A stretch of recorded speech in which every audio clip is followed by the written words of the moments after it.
ಪರಂಪರೆ, ಒಂದು ಹೆರಿಟೇಜ್ ಅಂತ ಕರಿತೀವಿ ನಾವು. ಒಂದು ಪರಂಪರೆ ಉಳಿಸೋಕ್ಕೋಸ್ಕರ ಯಾವ ಪರಂಪರೆ?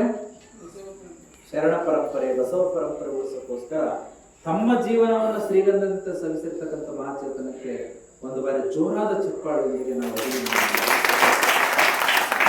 ಹಾಗೆ ಅಂತ ಒಂದು ಗ್ರಂಥಸ್ಥ ಸಾವು ಬರೆದಿಟ್ಟಿರ್ತಕ್ಕಂಥ ಅಥವಾ ಮುದ್ರಣ ಮಾಡಿರ್ತಕ್ಕಂಥ ವಚನ ಇವತ್ತು ಈ ಬೀದರ್ ಜಿಲ್ಲೆಯ ಏನು 70ರ ದಶಕದಲ್ಲಿ 70ರ ಸಂದರ್ಭದಲ್ಲಿ ಮನೆ ಊರುಗಳಿಗೆ ಹೋಗಿ ಧರ್ಮ ಪ್ರಚಾರ ಮಾಡಿರ್ತಕ್ಕಂಥ ಕೀರ್ತಿ ಯಾರಿಗೆ ಸಲ್ಲಿಸ್ತದೆ ಅಂತಂದ್ರೆ ಅದು ಲಿಂಗಾನಂದ ಅಪ್ಪಾಜಿ.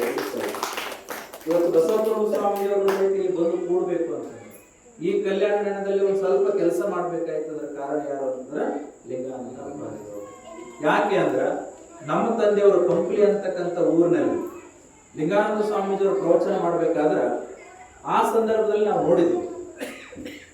ಅವಾಗ ಇನ್ನೂ ಸಣ್ಣವರಿದ್ದೀವಿ. ಅವಾಗ ಆ ಸಂದರ್ಭದಲ್ಲಿ ಅವರು ಪ್ರವಚನ ಬಿಟ್ಟು ಅಂತಂದ್ರೆ ನೋಡಿ, ಇವಾಗ ಸಿನಿಮಾ ಥಿಯೇಟರ್ಗಳನ್ನು ಸಹಿತ ಕಡಿಮೆ ಆಗಿದೆ. ಆ ಸಂದರ್ಭದಲ್ಲಿ ಸಿನಿಮಾಗಳು ಅಂತಂದ್ರೆ ಬಹಳ ಓಡ್ತಾ ಇದ್ವು, ಕಿಕ್ಕಿರದ ಜನ ಸೇರ್ತಾ ಇದ್ರು. ಆ ಸಿನಿಮಾ ಬಿಟ್ಟ ಮೇಲೆ ಒಂದೇ ಒಂದು ದಾರಿನೂ ಸಹಿತ ಖಾಲಿ ಇರ್ತಾ ಇದೆ, ಅಷ್ಟು ಜನ ಹೋಗ್ತಾ ಇದ್ರು.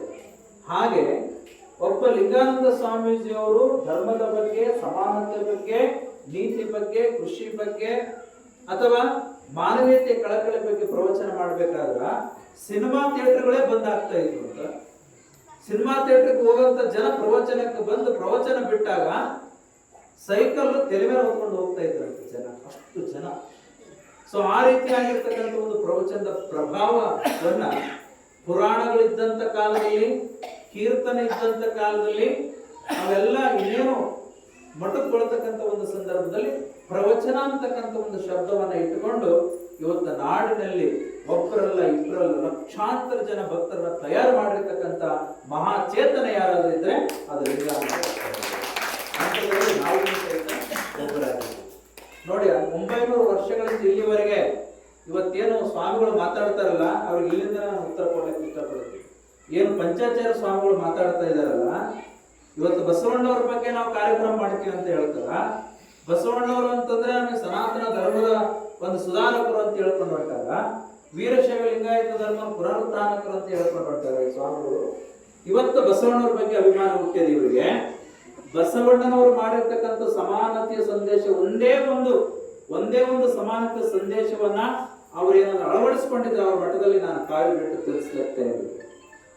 ಯಾಕೆ ಅಂದ್ರೆ ಬಸವಣ್ಣನವರು ಸಾರಿರ್ತಕ್ಕಂಥ ಸಮಾನತೆ ಏನು ಹೇಳಿದ್ರಲ್ಲ, ಸ್ತ್ರೀ ಸಮಾನತೆ ಇವತ್ತಿಗೂ ಸಹಿತ ಪಂಚಾಚಾರ್ಯ ಪೀಠದಲ್ಲಿ ಅವರ ಶಾಖಾ ಮಠದಲ್ಲಿ ಒಬ್ಬರು ಮಹಿಳೆಯರಿಗೆ ಗುರು ಮಾಡಿರ್ತಕ್ಕಂಥ ಇತಿಹಾಸ ಇಲ್ಲ. ಇದೆ ಅಂದ್ರೆ ಸತಂಗಿಲ್ಲ, ಇದೆ ನೋಡೋಣ, ಹೇಳಿದ್ರೆ ನೋಡೋಣ, ಇದೇನ ಇಲ್ಲ. ಯಾವುದೇ ಒಬ್ಬ ದಲಿತನಿಗೆ ಸಂಸ್ಕಾರ ಕೊಟ್ಟು ತಮ್ಮ ಮಠದಲ್ಲಿ ಪೀಠಾಧಿಕಾರಿ ಮಾಡಿರ್ತಕ್ಕಂಥ ಉದಾಹರಣೆ ಇಲ್ಲವೇ ಇಲ್ಲ. ಆ ಉದಾಹರಣೆ ಎರಡು ಮಠಗಳು ಮಾಡ್ಯಾವ.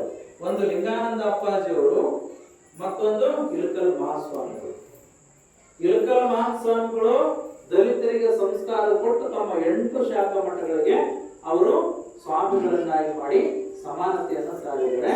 ಮತ್ತೆ ಹೆಣ್ಣು ಮಕ್ಕಳಿಗೆ 900 ವರ್ಷದಿಂದ ಇಲ್ಲಿವರೆಗೂ ಯಾವ ಮಠಕ್ಕೂ ಅಧಿಕಾರಿಗಳು ಮಾಡಲಾದಂತ ಸಂದರ್ಭದಲ್ಲಿ ಲಿಂಗಾನಂದ ಸ್ವಾಮೀಜಿಯವರು ಸಂಸ್ಕಾರವನ್ನು ಕೊಟ್ಟು ಅದು ಬಸವ ಧರ್ಮ ಪೀಠಕ್ಕೆ ನೋಡಿ, ತಮ್ಮ ಪೀಠವನ್ನು ಬಿಟ್ಟುಕೊಟ್ಟು ಬಸವ ಧರ್ಮ ಪೀಠಕ್ಕೆ ಮಹಿಳಾ ಗುರುವನ್ನಾಗಿ ಮಾಡಿ ಇವತ್ತು ಎಷ್ಟೋ ಜನ ಸಾವಿರ ಮಹಿಳೆಯರಿಗೆ ಅವರು ಸಮಾನತೆಯನ್ನು ಕೊಟ್ಟಿರ್ತಕ್ಕಂಥ ಮಹಾಚೇತನ. ಸೊ ಇವೆರಡು ಮಹಾಚೇತನಗಳನ್ನು ನಾವು ಯಾವತ್ತೂ ಸಹಿತ ಮಾಡಲಿಕ್ಕೆ ಸಾಧ್ಯವೇ ಇಲ್ಲ.